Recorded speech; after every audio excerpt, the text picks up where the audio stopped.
आजच डाउनलोड करा आणि तुमच्या आवडत्या मालिकांचा आनंद लुटा।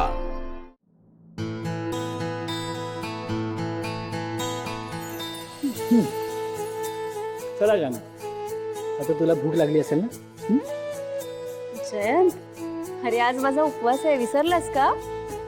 जानू, मी तुझ्यासाठी म्हणून तुझ्या आवडीचं जेवण अरेंज केलंय। अरे पण का? कारण मला असं वाटलं की आता आपण दोघेही एकत्र जेवणार आहोत। सॉरी जयंत, पण मी आता उपवास नाही सोडू शकत। अरे जानू, तू उपवास कोणासाठी ठेवला होतास? माझ्यासाठी। मग आता मीच सांगतोय ना, उपवास सोड। नाही जयंत, तुला माहितीये सावित्रीने चक्क 3 दिवस उपवास केला होता।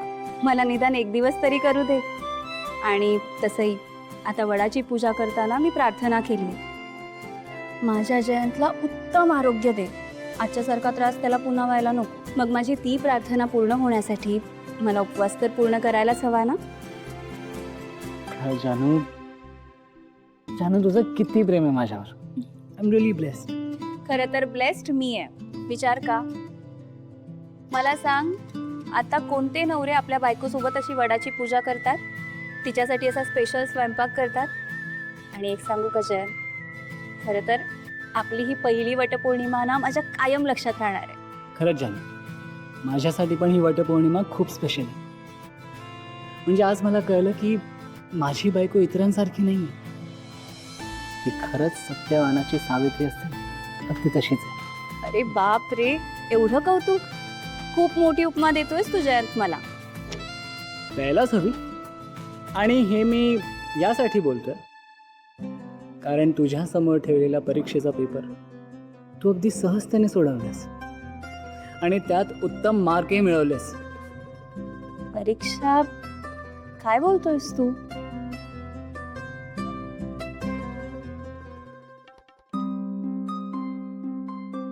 जानू, जानू, मला सकाळी काहीच झालं नव्हतं।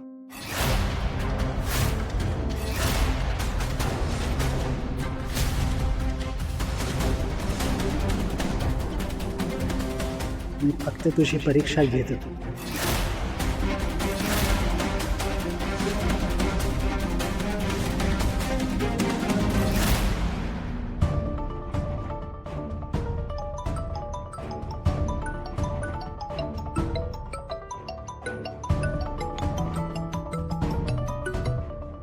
हॅलो हॅलो, हां, बोला ना मॅडम।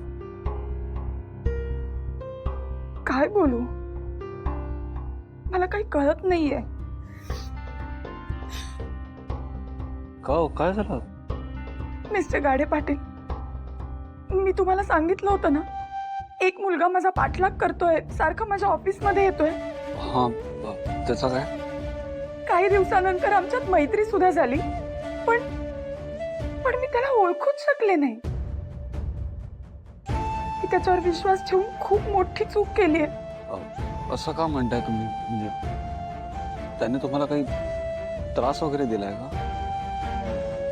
आता माझ्या गळ्यात जे मंगळसूत्र आहे ना, ते त्यांनी घातलंय। काय? काय सांगताय तुम्ही? कोण कोण मुलगा? पण संपतराव गाडे पाटलांचा धाकटा मुलगा सिद्धिराज गाडे पाटील। अच्छा, हां, तो।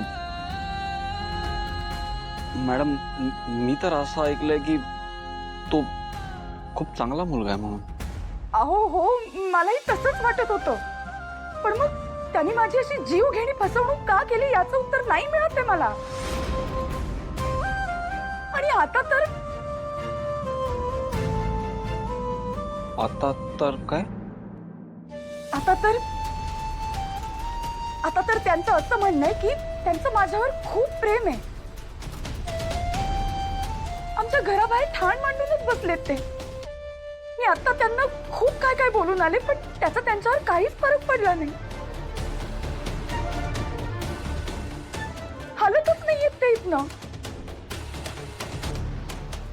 या परिस्थितीत ना मला काय करू काय नको काही कळतच नाहीये। हो मॅडम, जर तो इतका मनापासून तुमच्याशी बोलण्याचा प्रयत्न करत असेल तर त्याचा खरंच असेल हो तुमच्यावर प्रेम. अहो हे काय बोलताय तुम्ही? ते माझ्याशी कसे वागलेत हे तुम्हाला माहिती आहे, तरीही तुम्ही हे सगळं बोलताय. आणि एवढं सगळं झाल्यानंतर त्यांचं माझ्यावर प्रेम आहे नाही यांनी काय फरक पडतो? मॅडम, प्रेमात माणूस वाटेल ते करून बसतो. तुम्ही आता त्याच्यावर चिडलाय, तुमचा त्याच्यावर राग आहे, ते साहजिक आहे. पण मला असं वाटतं की एकदा ना तुम्ही शांतपणे विचार करा. असं इतकं प्रेम असल्याशिवाय कोणी इतकं करत नाही.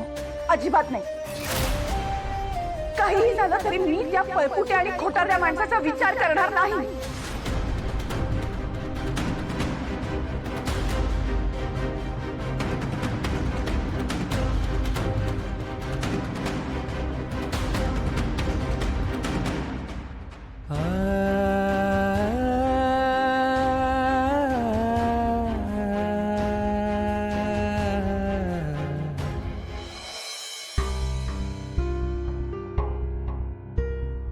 तुमचा राग मी समजू शकतो.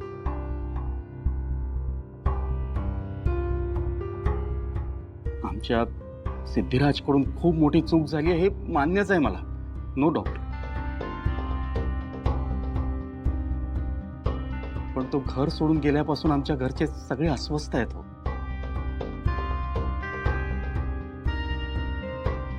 तो किती हट्टी आहे हे लक्षात आलंच असेल तुमच्या. त्याने एखादी गोष्ट करायची ठरवली ना की तो करतोच करतो. बरं, मी काय म्हणतो, चूक काय बरोबर काय ही या प्रसंगी आपण जरा बाजूला ठेवलं आणि एक वेगळा मार्ग शोधायचा प्रयत्न केला तर चालेल ना? म्हणजे काय म्हणायचंय तुम्हाला? मार्ग काढायचा म्हणजे काय करायचं? सिद्धूने केलेल्या गुन्ह्यासाठी त्याला माफ करायचं? गेले इतके दिवस सिद्धू माझ्या मुलीला फसवत आला.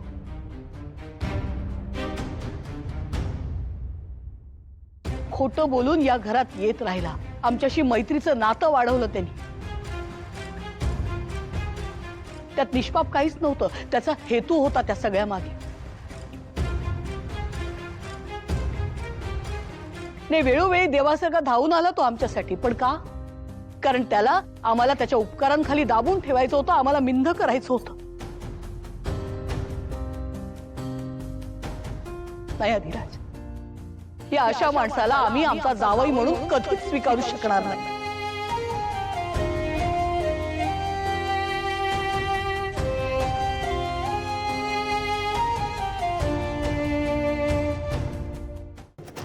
लक्ष्मी निवास, लक्ष्मी